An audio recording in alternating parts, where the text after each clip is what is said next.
Bonjour et très bonne année à tous. Je vous retrouve aujourd'hui avec la première vidéo de 2021 et comme je vous l'ai annoncé sur les réseaux sociaux, pour ce mois de janvier, je vais vous proposer de tester du matériel de dessin que j'ai acheté chez Action, mais ça fait un petit moment maintenant, ils traînent dans mes placards et ce serait bien de les utiliser. Je commence donc cette série avec cette palette d'aquarelle, donc elle contient 12 couleurs qui sont plutôt des couleurs primaires, ce qui est pas mal pour faire des mélanges. Pour ce qui est du packaging, ça ne ressemble pas trop à des packaging de palettes d'aquarelle assez classiques que l'on trouve habituellement.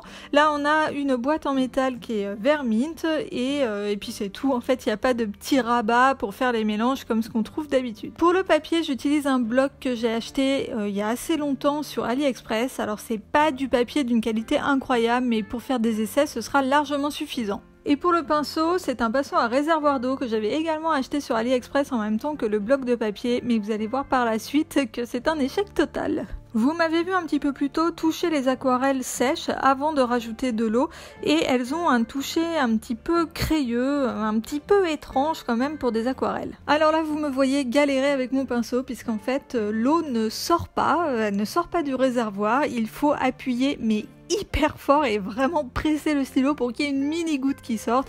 Donc au final ce que je vais faire c'est que je vais prendre une tasse remplie d'eau et je vais tremper mon pinceau dedans comme un pinceau classique, pas du tout à réservoir d'eau au final. Tout de suite on se rend compte que la peinture ne se mélange pas à l'eau. Normalement une aquarelle ça se diffuse tout de suite dans l'eau et là c'est pas du tout le cas. Et quand on applique sur le papier c'est encore plus flagrant, la couleur ne se diffuse pas du tout comme le fait une aquarelle, c'est un peu le principe de l'aquarelle.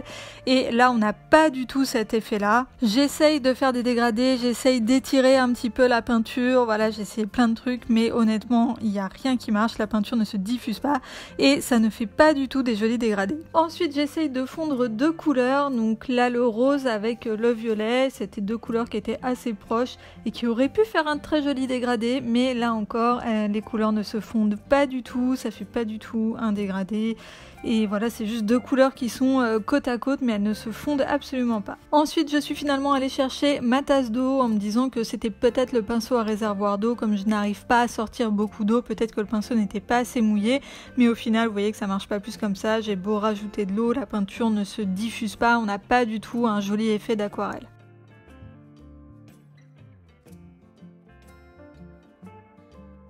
Et voilà le résultat d'un petit peu plus près et une fois sec. Alors en séchant, la peinture devient un petit peu crayeuse et les couleurs s'éclaircissent et deviennent un petit peu fades. Et le violet alors est très étrange parce que le bleu se dissocie complètement du rose, là on le voit très nettement. Et pour finir, j'ai voulu essayer de mélanger deux peintures entre elles et à ma grande surprise, ça fonctionne très bien. Donc j'ai essayé de mélanger le bleu foncé avec du blanc pour l'éclaircir et ça avait l'air de bien fonctionner. Du coup j'ai mélangé du bleu avec du vert, ce qui m'a donné une très jolie couleur bleu canard. Donc ça c'était plutôt le bon point de ces peintures puisque comme on a une palette qui est plutôt primaire, on peut les mélanger pour obtenir d'autres couleurs.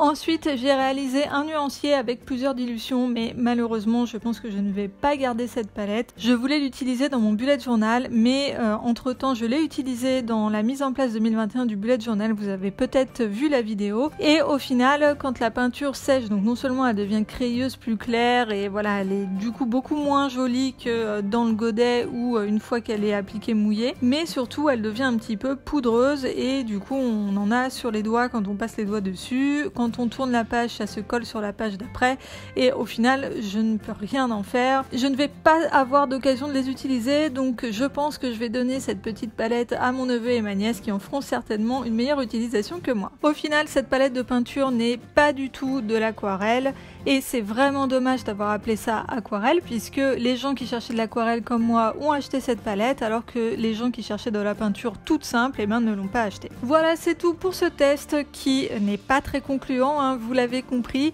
Si vous avez cette palette et que vous aussi vous l'avez acheté en pensant que c'était de l'aquarelle, dites-le moi dans les commentaires. D'ailleurs ça me fait penser que je vous avais présenté cette palette dans un haul action et j'avais eu un commentaire qui me disait j'espère que tu ne comptes pas faire de l'aquarelle avec car c'est plutôt de la peinture à l'eau, et effectivement c'est plutôt ça, c'est plutôt de la peinture à l'eau pour enfants.